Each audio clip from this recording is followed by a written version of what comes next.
The alarm rang at 5 a.m., cutting through the silence of the house in Monte Vista, a quiet neighborhood in San Antonio where the streets are wide and shaded by century-old oaks. This was when Frank Malone started his day.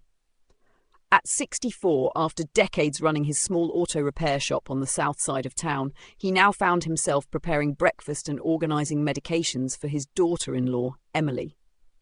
She had been living in his home for just over 3 weeks, ever since the accident on Highway 281 returning from Austin. 32 years old, with a life suddenly frozen after a spinal fracture left her paralyzed from the waist down.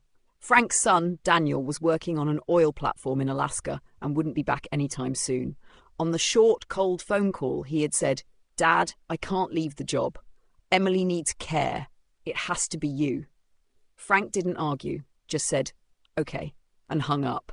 Life didn't ask if he was willing. It just handed him the weight.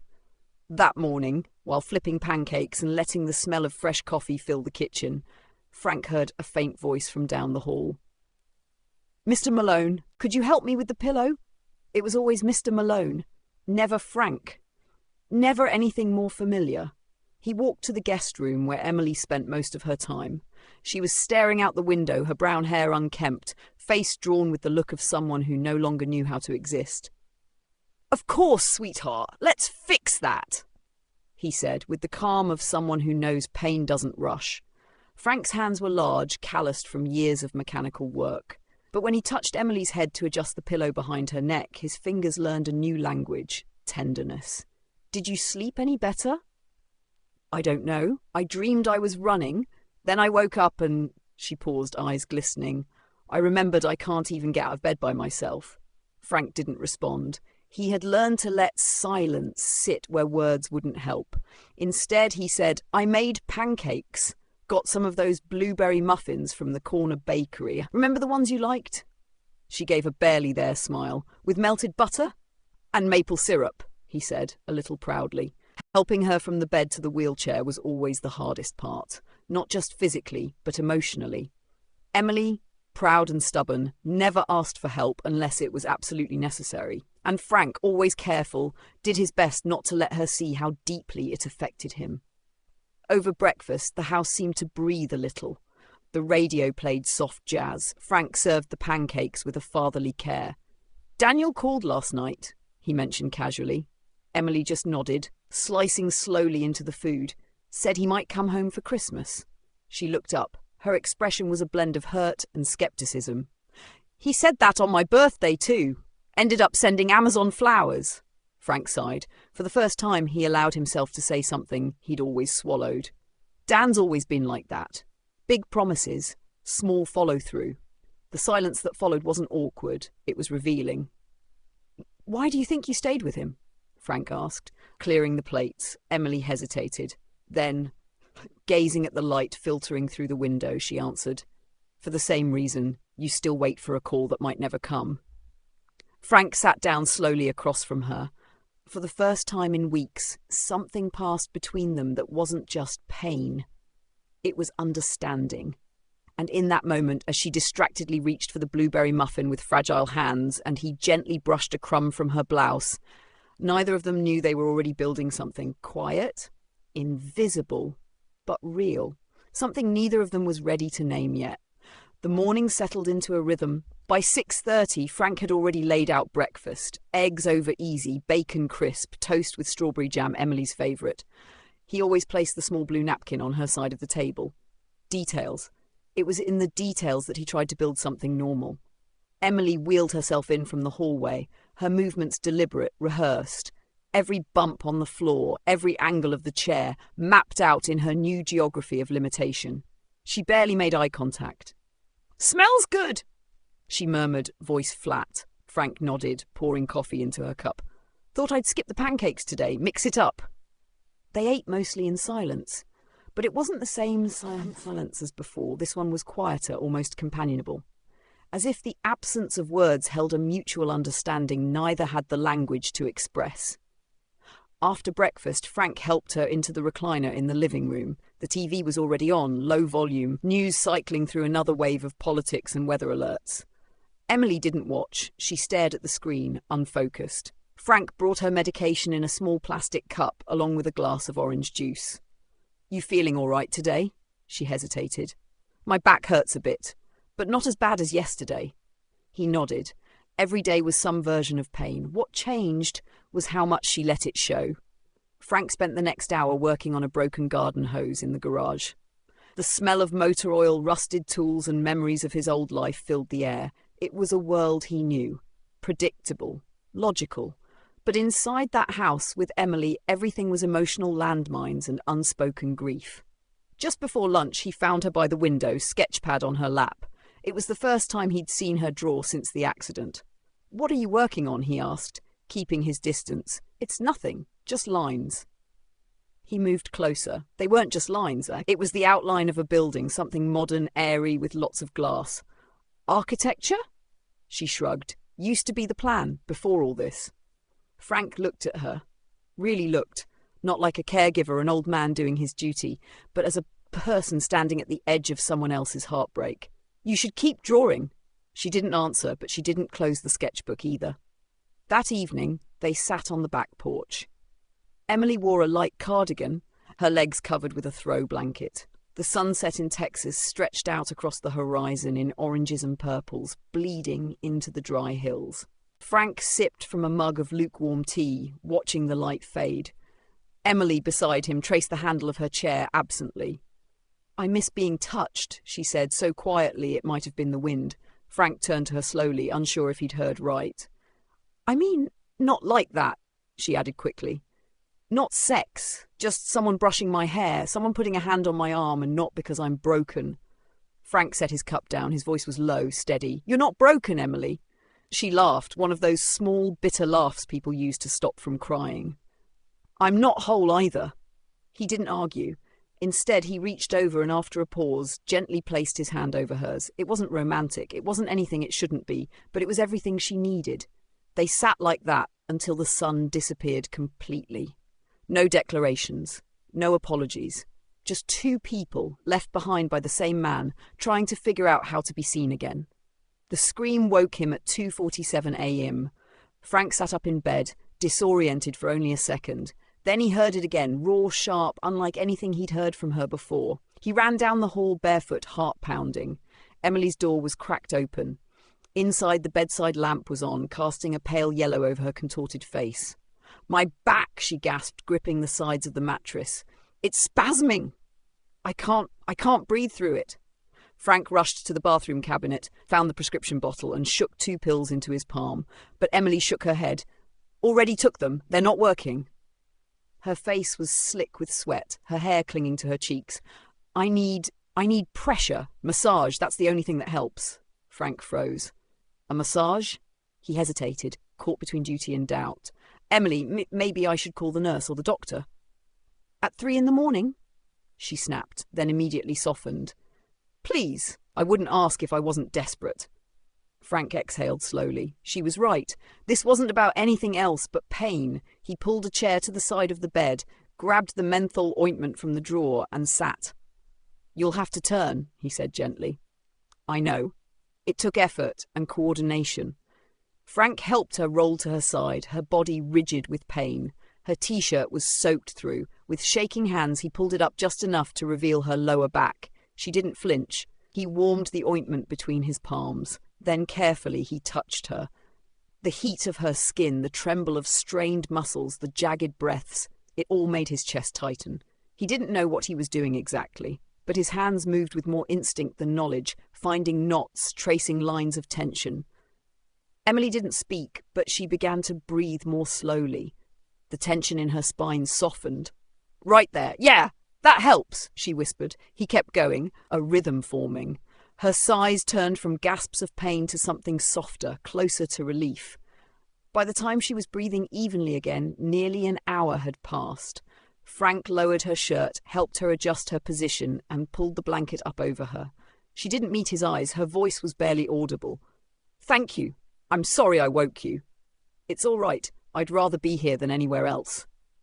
He stood to leave, but lingered a moment at the door. Something about the intimacy of the moment unsettled him. Not because of what had happened, but because of what hadn't. because of what had stirred inside him and what he didn't want to name. In the bathroom, he washed his hands under cold water, not because they were dirty, but because they remembered too much. Later, lying in bed staring at the ceiling, he thought of Lupita, his wife, gone 20 years, of her back, her voice, her laugh, of how long it had been since he touched someone without fear, of how wrong and how human it felt to feel alive again. The Texas winter was subtle, just a crispness in the air, a dull light in the afternoons, a silence in the trees.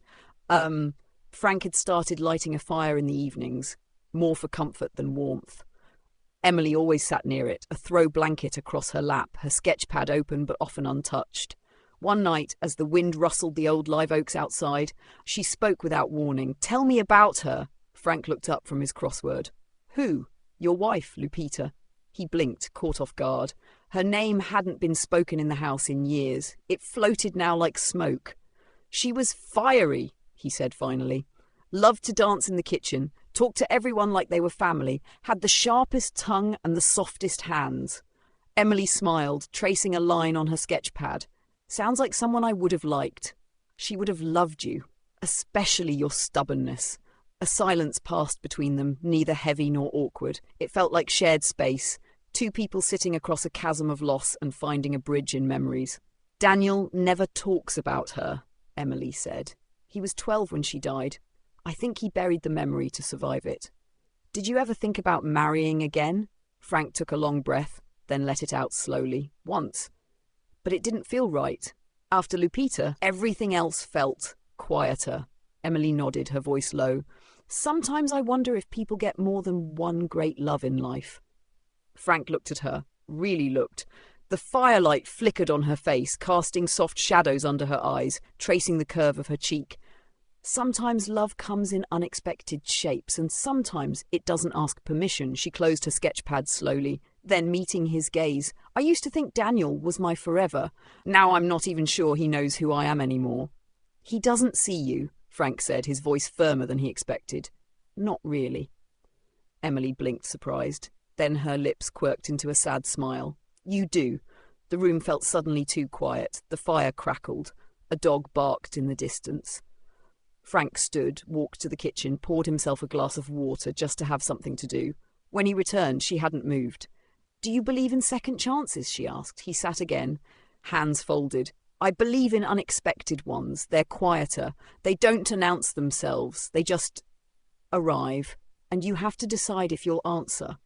She reached out, her fingers grazing his for just a second before pulling back. "I think I already did." That night, he helped her into bed as always. The routine was the same, the lift, the adjustment of pillows, the checking of medications, but everything felt different, slower, heavier. As he pulled the blanket over her legs, she touched his arm lightly. "Good night, Frank. Not just for helping me, for seeing me." He swallowed the lump in his throat. "Good night, Emily." Outside, the wind picked up, whispering against the windows like a voice neither of them could quite translate. But in the silence between their goodnights, something had shifted. They were no longer just coexisting. They were beginning to mean something. It was late January when the email came.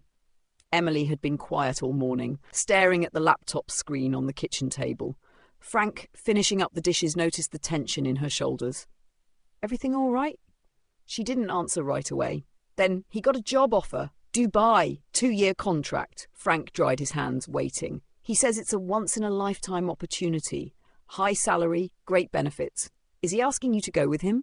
Emily let out a hollow laugh. "Not exactly. Says he'll send money for a caregiver. That I'll be well taken care of, from afar." Frank sat down across from her. She didn't look up. "I already asked him for a divorce," she whispered. "Before Christmas." He brushed it off, said I was just emotional. Frank said nothing. He didn't need to. "He won't accept it, Frank. I don't think he even sees the truth, that we've been over for a long time." She finally looked up. Her eyes weren't just sad. They were tired, not of her body, but of being invisible inside her own life. "And you're sure?" "I've never been more sure." He nodded slowly, as if confirming something not just for her, but for himself. Later that afternoon, they sat on the porch. Emily's blanket slipped slightly from her lap, and he adjusted it gently, the way he always did. But this time, when his hand lingered for a second longer, she didn't pull away. "I'm not doing this because of you," she said, almost defensively. Frank looked at her. "I know, but you're the reason I remembered I deserve better." The wind rustled the trees around them. Across the street, kids rode bikes, shouting and laughing in the fading sunlight. The world moved on. "I'm scared," she admitted, "of being alone, of what people will say, of what it means to start over in a wheelchair." Frank leaned back in his chair, exhaling through his nose. "Starting over is scary, but staying stuck in something broken, that's worse. He's going to think I left him for you." Frank didn't respond immediately. He stared at the line of pecan trees bordering the backyard. "Let him think what he wants," he said finally. "We know the truth, and if you ask me, the truth's heavy enough without adding shame to it." She reached for his hand, not like someone needing rescue, but like someone choosing her own direction. "I won't hide anymore." That night she drafted the formal email. Calm, clear, firm. Frank didn't read it, she didn't offer, and he didn't ask. Some moments belonged only to her. When she hit send, her hand trembled slightly. Frank placed a cup of tea beside her. "To freedom," he said softly. She raised her eyes to meet his. "To being seen again." The fire crackled quietly in the background. No declarations, no celebrations. Just a woman claiming her name again. Frank hadn't said where they were going, just that she should wear something warm and that he'd pack lunch. "It's not much," he said, loading the wheelchair ramp into the back of his old blue truck. "But I figured you could use a day where your world isn't just four walls." Emily didn't protest. For the first time in months, she wore a coat that wasn't purely functional. Even added a bit of blush to her cheeks, more out of curiosity than vanity. They drove in silence at first, then with soft music playing from the radio. As they merged onto I-10, she turned to him. "Where are we going? You'll see." They arrived in downtown San Antonio an hour later. The Riverwalk on a weekday afternoon was calm, just a few tourists, joggers, and older couples strolling. The air smelled faintly of roasted peanuts and river moss. Frank had called ahead and reserved a boat with a ramp. The guide didn't ask questions when he saw the two of them, just helped Emily onto the flat deck, then nodded to Frank, who sat beside her, their knees nearly touching. As the boat floated down the canal, past stone bridges and vine-covered walls, Emily exhaled in a way she hadn't in a long time.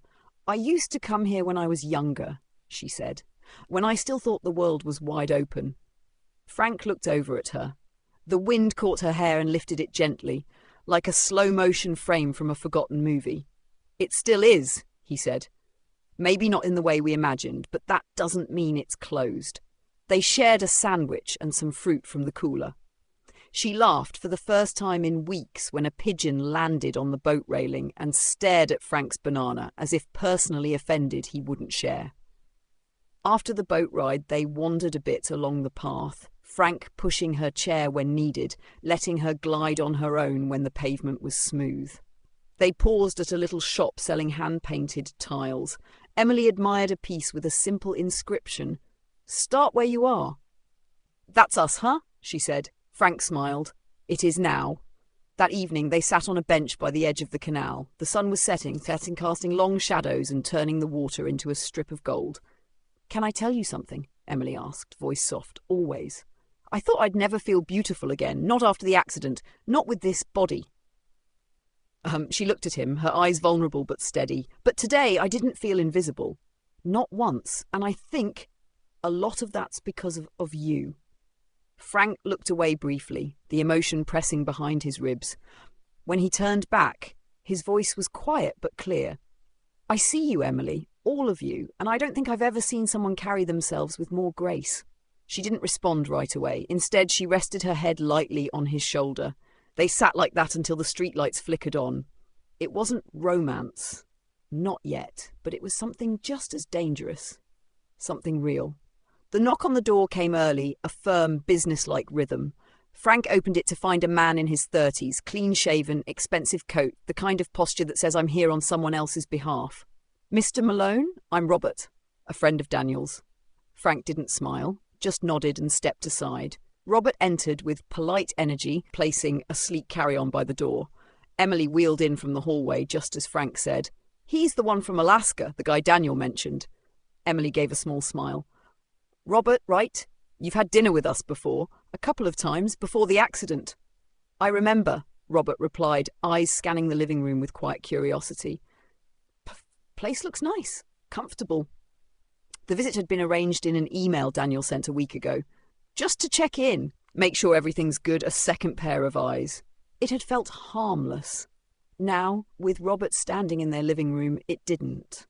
The first couple of days were polite. Robert offered to help around the house, took Emily to a therapy session, asked normal questions, but his eyes watched too closely. Frank caught him observing the way Emily looked at him when he poured her tea. Noted the subtle tension whenever Frank adjusted her chair or laughed a little too easily at something she said.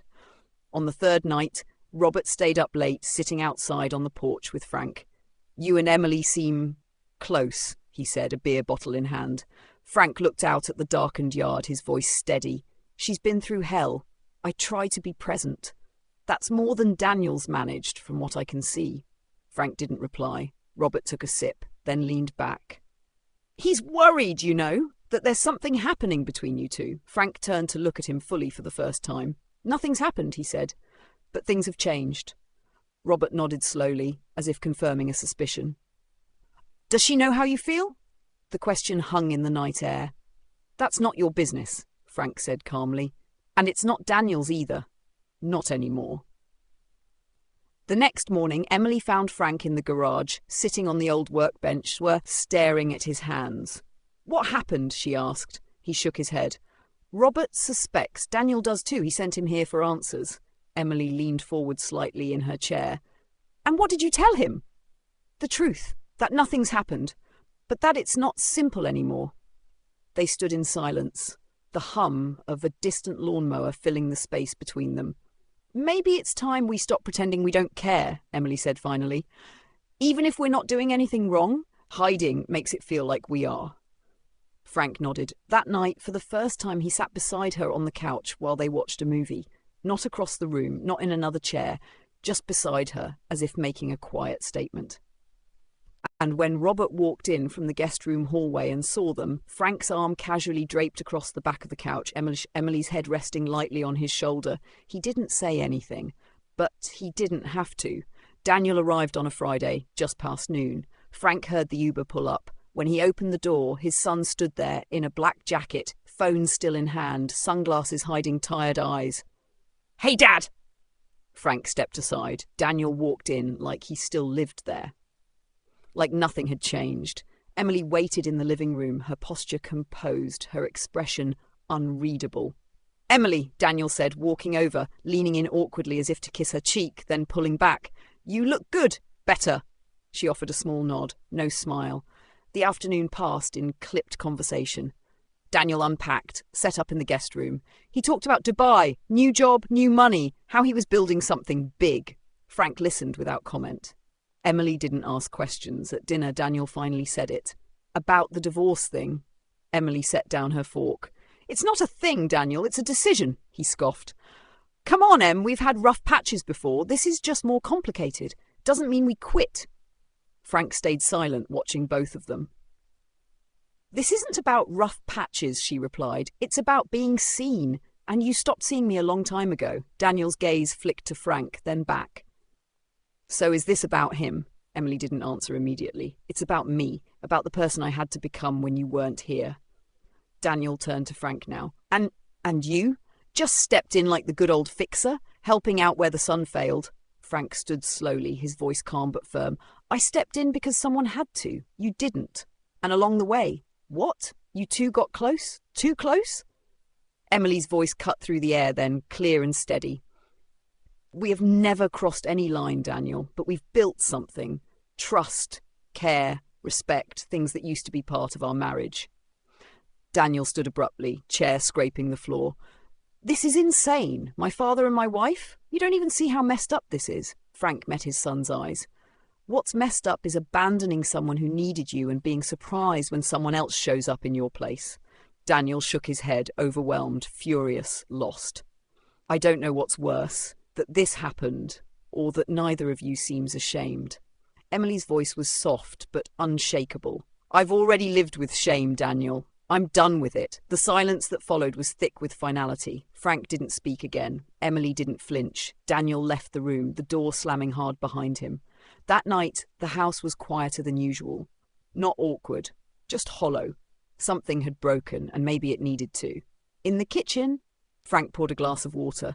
Emily sat at the table, staring at nothing in particular. You all right? He asked. She nodded. It had to happen.